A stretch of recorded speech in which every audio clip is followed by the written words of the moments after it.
Greetings. So let's talk about calcium that is too high or too low. So it's got to do with disorders of the calcium. And I would encourage you to look at the anatomy and physiology video of calcium, which includes parathyroid hormone, calcitonin, and phosphorus. And again, that would give you a very good idea of what we are talking about in this lecture.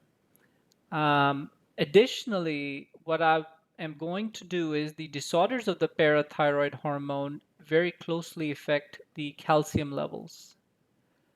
And so within calcium abnormalities, you can have a peek into the abnormalities of parathyroid hormone. And so you're going to see that consolidated and discussed in this lecture. Okay, so let's get started. So the first problem, remember Goldilocks, too high, too low, just right. So low calcium or hypocalcemia, low calcium in the blood, or calcium less than 8.5 milligrams per deciliter, because remember it's 8.5 to 10.5 milligrams per deciliter. Do I need to remember the levels? Yes, please do. Okay. Now, step one, whenever you see this, is this pseudo hypocalcemia. So remember in anatomy and physiology, we talked about how calcium may appear to be low, but it may not be a calcium problem. And the formula again was calcium corrected equals calcium measured plus 0.8 times 4 minus patient's measured albumin levels. Okay, so follow the steps. If the calcium is good, if the calcium is good, it is a perfectly good calcium. This is not a calcium problem, move on. Don't try to do anything with the patient's calcium. But what if even after you correct it, the calcium is less than 8.5 milligrams per deciliter? So now the patient does have low calcium and we need to do something about it. Okay. So how do we approach true hypocalcemia? So the next step is, does the patient have symptoms? So there are symptoms that are common, and then there are symptoms that are not common, but they're very serious. And I want you to know both. For calcium, these are the symptoms that are going to be on the tests. Very high yield symptoms. Perioral tingling, perioral around the oral area. Neuromuscular irritability or tetany. Trousseau's sign. How do you measure, how do you get this sign? You apply a blood pressure cuff on the patient, and when you inflate it, you see they have spasms in their carpopedal tunnel. Okay, what that means is the wrist flexes. Okay, that's Trousseau's sign. Watch a YouTube video on this if you can, so that you know how it looks and how to do it. Chvostek's sign, text tap, Chvostek's sign. So you tap the facial nerve anterior to the ear and it causes twitching on the face. Okay. Lastly, prolonged QT. So remember EKG? So you have this P, QRS, and then T. This is normal. So your QT has to do with the segment starting from Q and ending in T. Okay, and that's QT, prolonged QT. So this QT, if it's should be generally less than 480 milliseconds. However, if this becomes greater than 480 milliseconds, you start to have prolonged QT. And again, one of the reasons is low calcium. Most serious symptom is laryngospasm. The spasms you're having in your wrists and in your face, Those spasms can happen in the muscles in the larynx. Well, the problem is when that happens, the air cannot move in or out, or you have airway obstruction. That is an emergency. Okay? And again, the intervention that the providers have to do is keep an airway kit around because they might need intubation. Intubation meaning a tube in their trachea and their breathing space so that we can breathe for them so that the muscles will spasm but well that will not impede the airway. Okay, so these are some of the symptoms. So questions: you may be given a calcium level. It may be asked, what do you do next? Well, don't treat anything. First, see if you're given an albumin level, if it's true hypocalcemia. If they give you low calcium levels and they don't give you albumin, they don't want you to correct. The next step is to look at if the patient has symptoms. In real life, patient comes in with low calcium, right? And they have these symptoms: perioral tingling, tetany, Trousseau sign, Chavotsky sign, prolonged QT, laryngospasm. These are all symptoms that the patient has hypocalcemia. And it's an unstable hypocalcemia. It's real and unstable, right? Because the patient is symptomatic, right? What do we need to do if it's real and unstable? Man, we got to do something. I'm going to give them IV calcium. Treatment is IV calcium gluconate. Now, additionally, when you're given a patient with low calcium, check their magnesium levels. Several times, there's a big association. Low calcium exists also with low magnesium. So check. And if it's low magnesium, treat it before or consecutively, or do it at the same time that you're treating calcium. Because the theory is if their magnesium is running low and they're running low calcium, if you don't correct magnesium, calcium will not be corrected as well. With me on this? So whenever low calcium, check the magnesium. If low magnesium, you got to treat the magnesium level as well. But a real unstable patient with low calcium, how do you know this? Low calcium value and symptoms. Got to be treated IV, got to be treated stat, and you check the magnesium level. What if you have a patient with none of these symptoms and the calcium is low? Providers may choose to do another calcium level if an index of suspicion is high for um, a false laboratory error or something like that.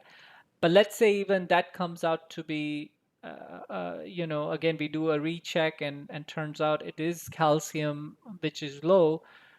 We've got to diagnose and treat the underlying cause. Even if it's a patient that's symptomatic and unstable and you're giving them IV calcium gluconate, even those patients need to be diagnosed with what the underlying cause of calcium level abnormality is. Why? Because it's not normal for any of us to have low calcium level. Our body keeps it very tightly regulated. Okay. So what's the steps to diagnose the abnormally low calcium levels? So these are the next steps. Okay. Get a parathyroid hormone level.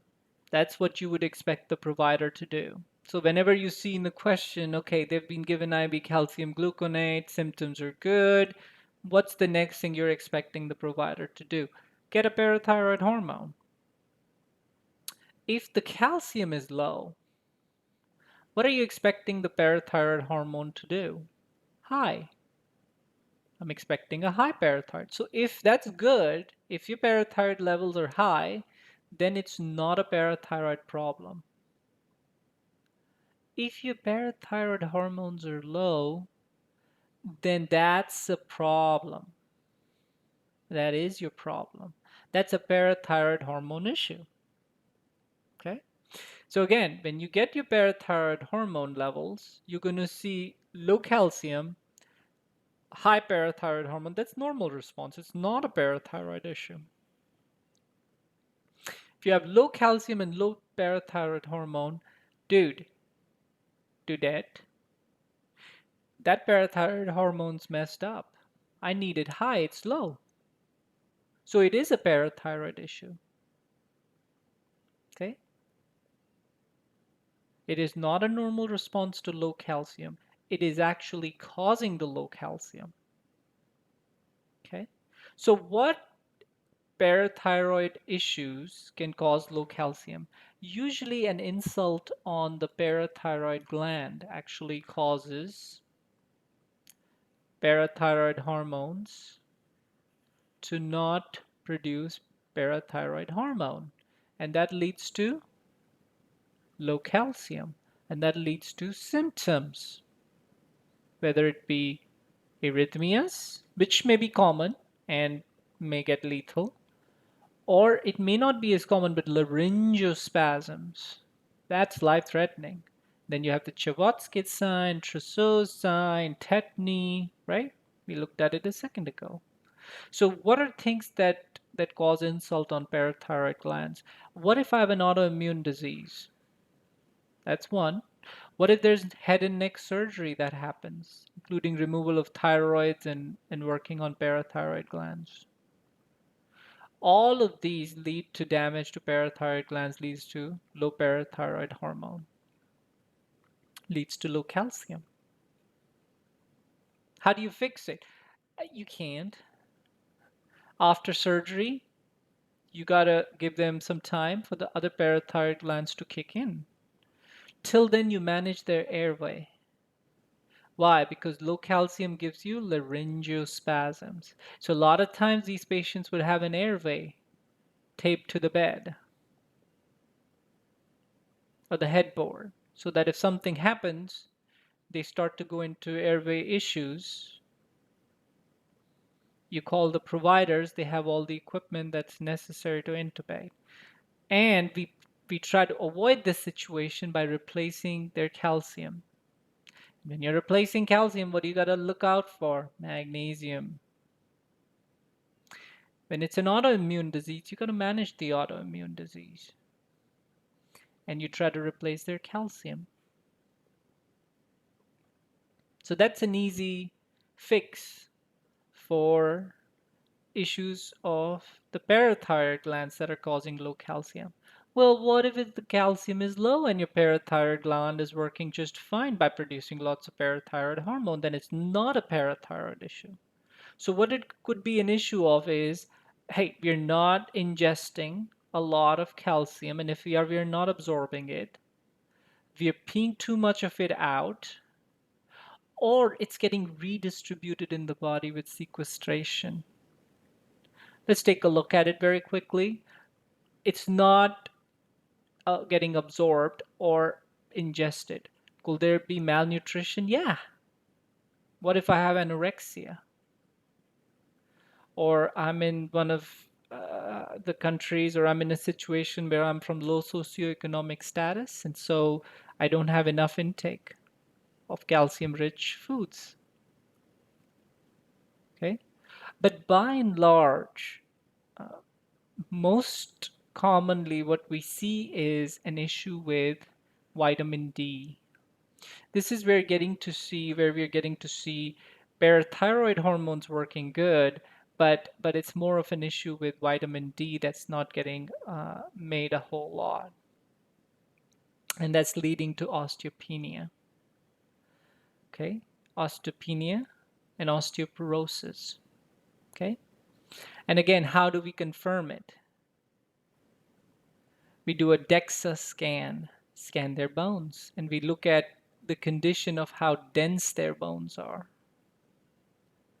And generally, in an osteopenic patient or an osteoporosis patient, the scans show that the bones are becoming more and more porous. So we don't have enough absorption of calcium and vitamin D. Well, what do? Well, we give more of it. And then we give some drugs called biphosphonates. okay, which further assist with remineralizing the bones. Okay, but again, it's not absorbing, not enough intake, give it more. Okay, if it's because vitamin D is not in, let's supplement the vitamin D and the calcium. Well, what if it's excreting too much calcium? What if we are excreting too much calcium?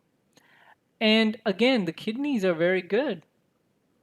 They will excrete so again, they reabsorb the calcium. But if the kidneys are not working, they'll not be able to reabsorb the calcium. So again, they will eliminate more of that calcium, right? So remember in the early phase of where the kidneys are shot, remember in the anatomy and physiology video, we talked about what? The issue is more related, it looks like a vitamin D deficiency. There's that calcium is getting lower and lower. So again, we give the calcium, we give the vitamin D by mouth, and we see that getting better. When the kidneys are really, really in a bad state, then the calcium is very low and the phosphorus is very, very high. Why? Because the phosphorus gets excreted by the kidney, and if the kidney is not working, it doesn't get excreted. So the phosphorus becomes very high. So not only do we now have to look at what the calcium is doing, we've got to manage their phosphorus levels that are very high in late stage kidney disease. Okay? And again, we'll talk more about kidneys in the renal part, or acute and chronic renal failure, and around this, which drugs to use and those kinds of things. Okay. And then again with phosphorus videos as to how to manage high phosphorus levels. Okay. So again, that's if it's excreting too much. Well, it can redistribute. So you can have calcium which may get pooled in a certain area in the body. For example, pancreatitis. You have Ranson's criteria, which talks about calcification and low calcium levels because it's sequestered. What do? Manage pancreatitis. That is not a calcium issue. If it's symptomatic, again, you may give the calcium, but the underlying issue is pancreatitis. Okay, so that's some diseases and approach to low calcium. Easy? Okay. So real quick, nursing intervention. What do you do for low calcium? Some of the nursing things. Monitor for most serious symptoms, airway, arrhythmias. Common symptoms may be tetany or no symptoms, and they may come in for values that are slightly off. Again, if calcium is low, give more calcium. If it's a vitamin D issue, give me more vitamin D. So a high calcium diet is vindicated. If it's a parathyroid issue, would the diet help? Not really. Okay. So again, we've got to refer and anticipate that if you're doing surgery on the parathyroid glands, that for a while they'll be low, in which case our interventions would be different. Okay, perfect. We're done with low calcium. So now we can move on to high calcium. So if our calcium levels are high, or calcium is greater than 10.5 milligrams per DL, or you have hypercalcium in your blood, hypercalcemia, let's talk about that patient. So when you see high calcium levels in your question and in real life, guess what we're going to do next? Is it false hypercalcemia? And we're going to apply the same formula. And if our corrected calcium is normal, it is not a calcium problem. Do not try to fix calcium when it's not a calcium problem. You with me on this? Perfect. Okay. Now, if after correcting the corrected calcium is still high, Guess what we do next? With everything else, we see whether the patient has symptoms of hypercalcemia.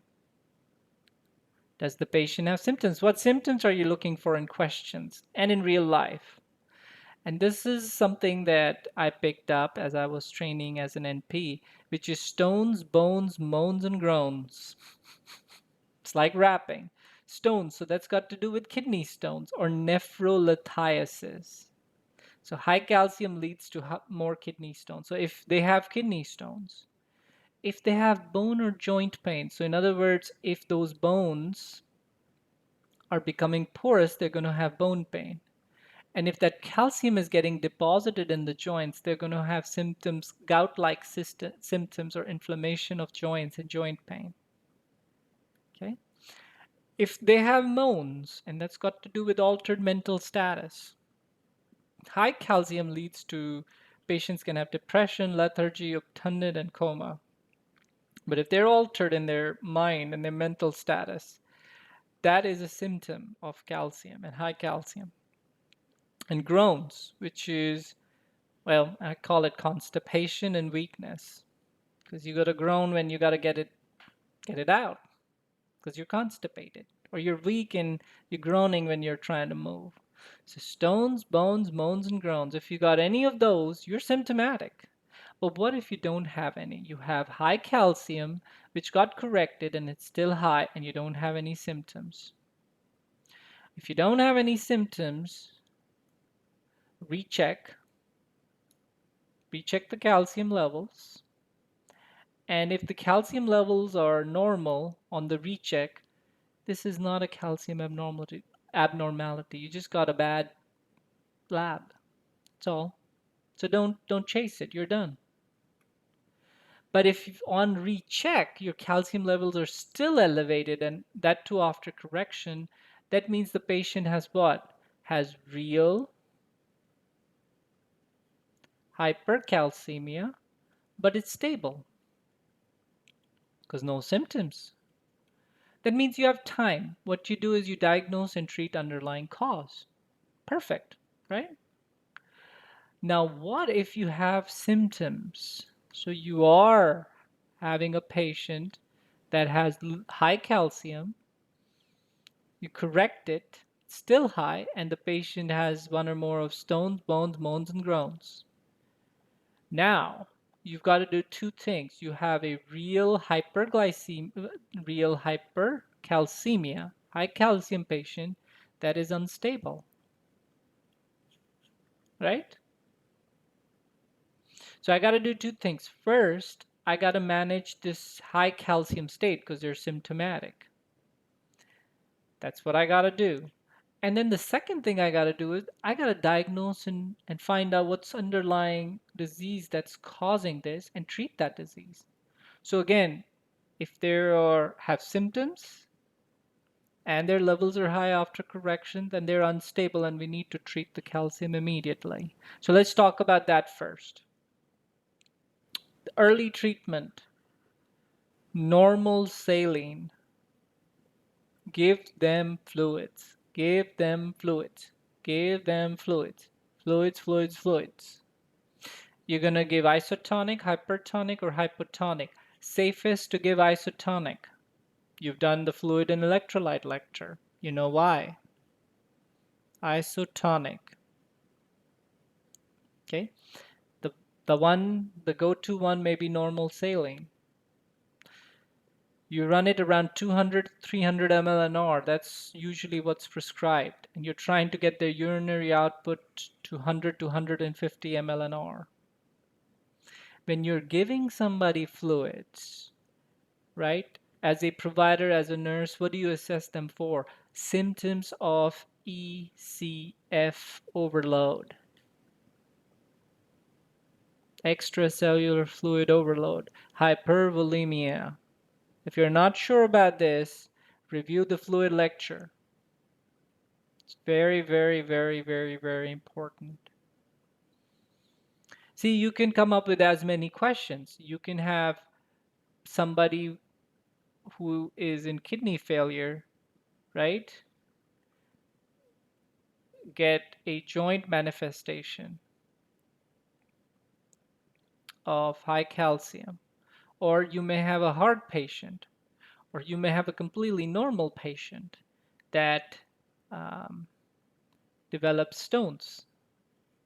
So if you have a normal person, I'm giving them IV fluid, well, their kidneys are good. So their urine output's going to jump up. But for somebody that's a cardiac patient and you're giving them fluid to manage this, what do you have to watch out for? Fluid overload. Because their heart, depending on what's going on and what disease, might not be able to handle that much fluid. Right? Critical thinking. I put heart and giving too much fluid in the same room. What comes out? Hey, heart does not do well with a lot of fluid, especially if it's not doing well. Critical thinking. What do? Again, high calcium plus symptoms. It's real and unstable. I'm going to treat their hypercalcemia. Give it isotonic fluids. Second, early treatment. I give them calcitonin. Remember that hormone that decreases calcium levels? Let me give it to them. And then again, early and late phase treatment, I give them one of the biphosphonates. And that is going to keep their calcium levels down. Because we got to treat the symptom, which is high calcium levels, because they're symptomatic. If they are extremely severe and urgent and life-threatening, the provider may consider dialysis, as is true for most of the fluid and electrolyte abnormalities. Whenever they're in big trouble, you don't have time for all of this, and or they're decompensating, take them to dialysis. Okay, so that's the treatment algorithm for hypercalcemia patients that have true hypercalcemia and that have symptoms. Okay, that's just to treat the high calcium levels so that they don't become life-threatening. As you're treating them, again, this thing doesn't go away, whether it be asymptomatic patient or symptomatic patient, which is diagnose and treat underlying cause. So we've got to start the process of what's causing those calcium levels to be high. Now remember, high calcium levels, when you have that, it decreases the parathyroid hormone. That's normal. So if you have high calcium levels and you do parathyroid hormone lab and you get a you get a decreased parathyroid norm hormone, you get decreased parathyroid hormone and you have high calcium, that's normal. So the parathyroids are intact. It's not a parathyroid problem. If the calcium is high and the parathyroid is high, that is a parathyroid hormone problem, or it's a parathyroid gland problem.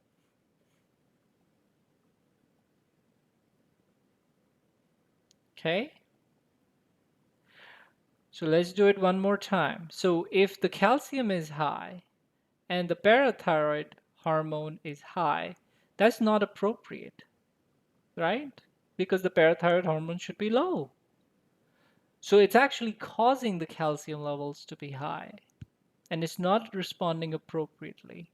And now you've localized your problem to the parathyroid hormone, which is producing too much parathyroid. So what are three things that cause it to produce too much parathyroid? So again, you have the primary, secondary, and tertiary. You may have high levels with an adenoma. Adenoma is a growth on the parathyroid hormone. So it's called a parathyroid hormone adenoma. You may have multiple parathyroid hormone adenomas, and that's a tertiary cause of high parathyroid hormone. Okay. It may be a condition of kidneys where the kidneys are not working well. Okay. And that's causing that parathyroid hormone to be up. And that's got to do, so remember we talked about kidneys. So that's secondary parathyroid. The big take home is whenever you see high parathyroid and high calcium, we've got to rule out adenomas of the parathyroid gland. So to confirm it, we do a nuclear medicine scan of the parathyroid hormone. They get a special dye the dye gets uptaken by these adenomas and it shines in when we image the patient. And this is a MEB scan, right? And then the scan is SESTA MEB scan is how I call it. So SESTA MEB scan, right? And it's a nuclear medicine test which actually shows us whether there's adenoma or not. And if there is,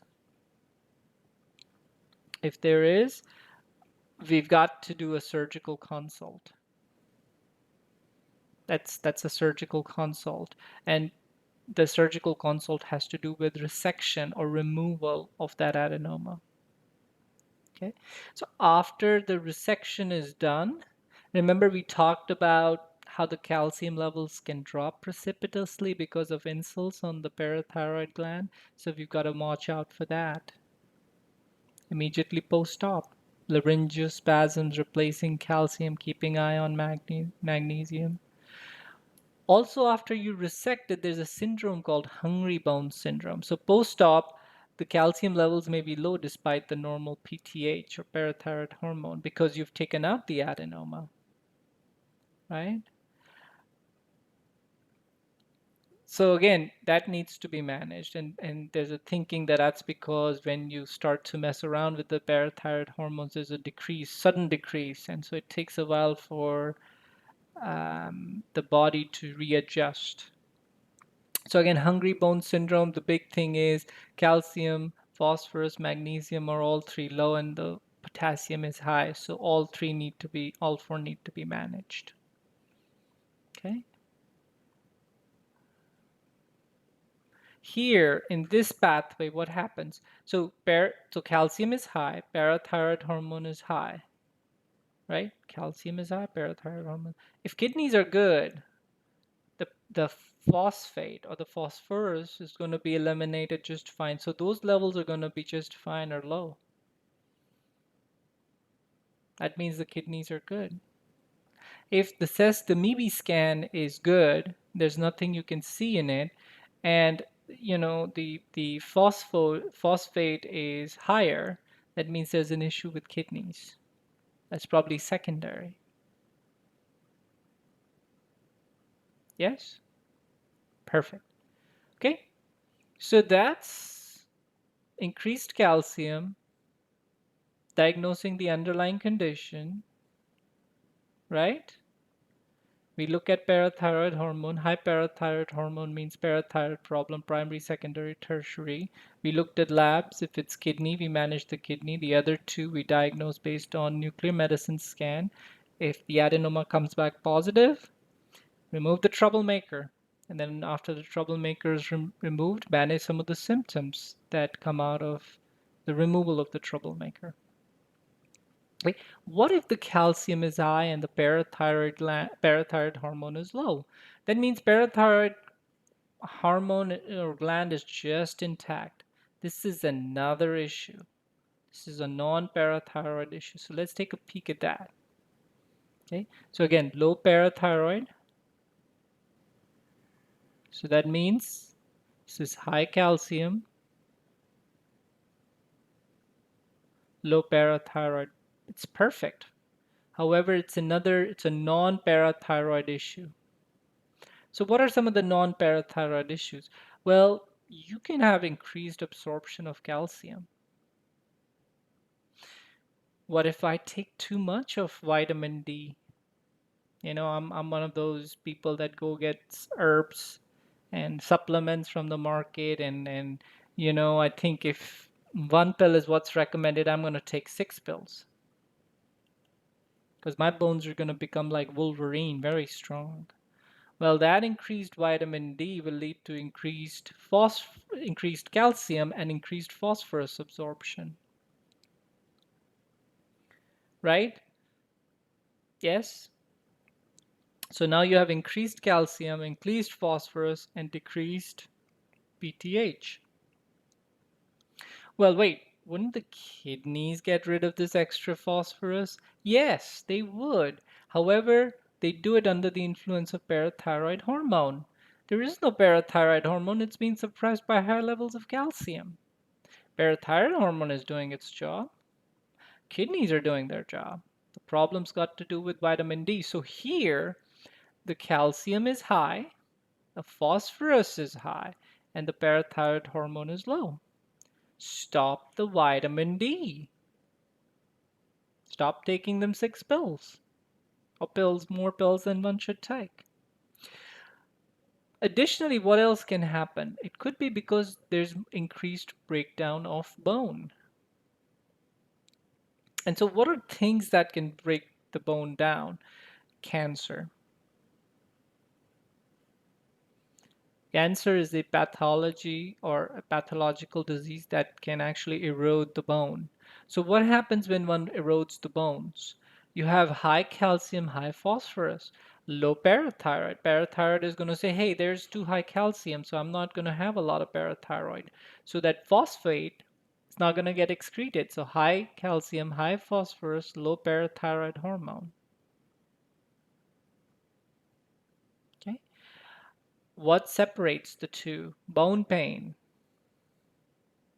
Cancer, there's going to be lots of other symptoms of cancer and a lot of bone pain. Cancer can also cause something called Perineoplastic Syndrome. So it produces parathyroid hormone, which is fake parathyroid hormone. So in other words, it acts like parathyroid hormone, but it's not body's own parathyroid hormone. So in other words, the parathyroid hormone is going to be low because that's body's parathyroid hormone. The calcium's going to be high. Why? Because there's the parathyroid and the fake parathyroid that's breaking down the bone. The phosphorus is actually going to be low. Why is that? Because the fake parathyroid and the parathyroid hormone together cause the kidneys to do what? Excrete lots of that phosphorus. But it doesn't show up on the labs.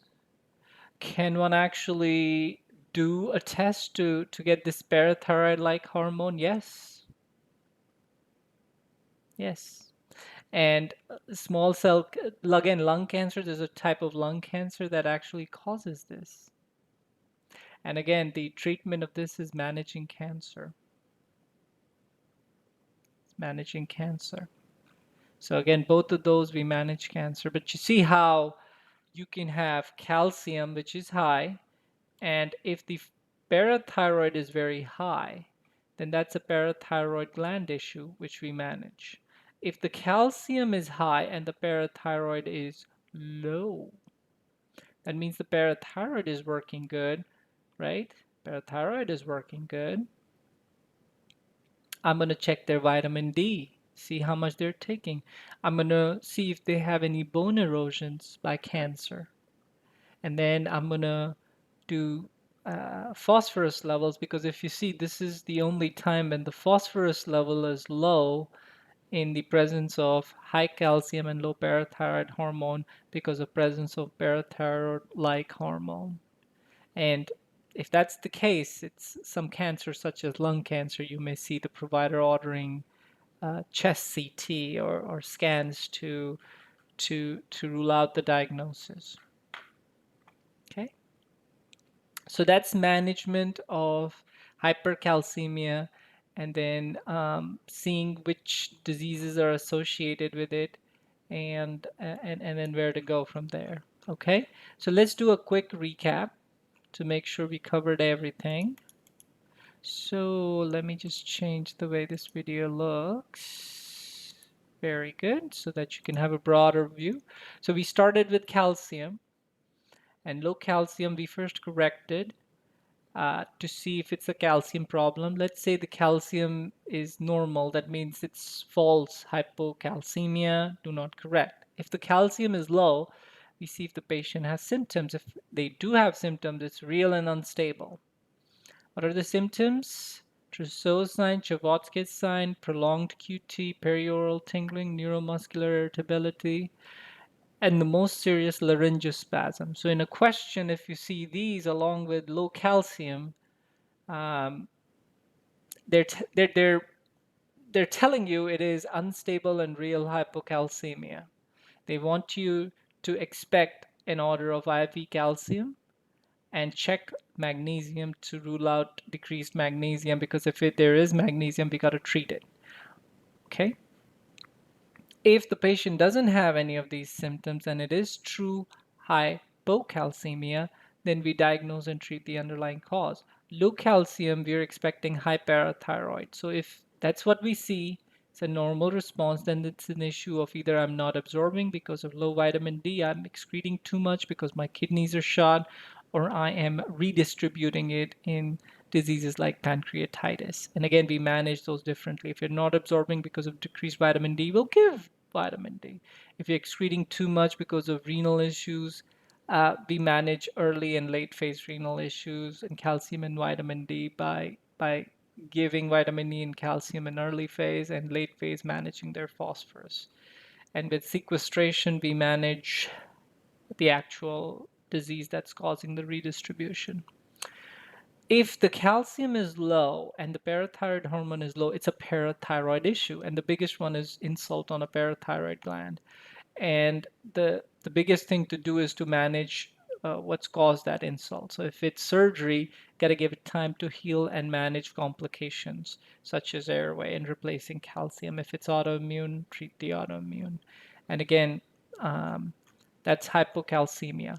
Hypercalcemia uses the same approach. Basically, correct and see if it's true. If it's not true, don't worry about it. If truly it's high, right? Right? See if they have symptoms: stones, bones, moans, and groans. If they got it, then it's real. It's just not lab. The patient's telling you it's real. That means it's real and it's unstable.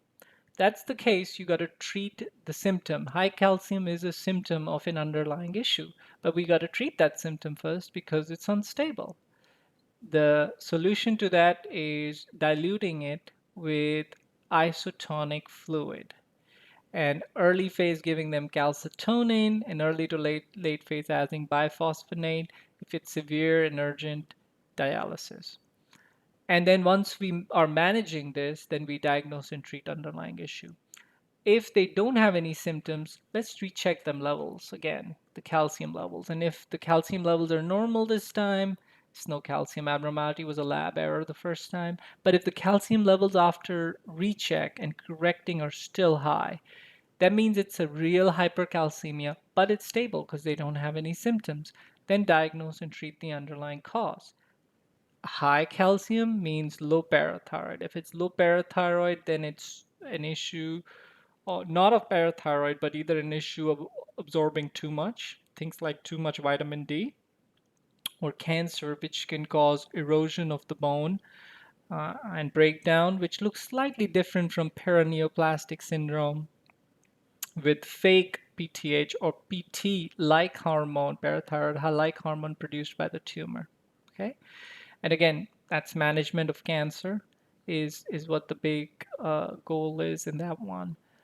If the parathyroid hormone is high when calcium is high, that tells you that parathyroid hormone is inappropriate.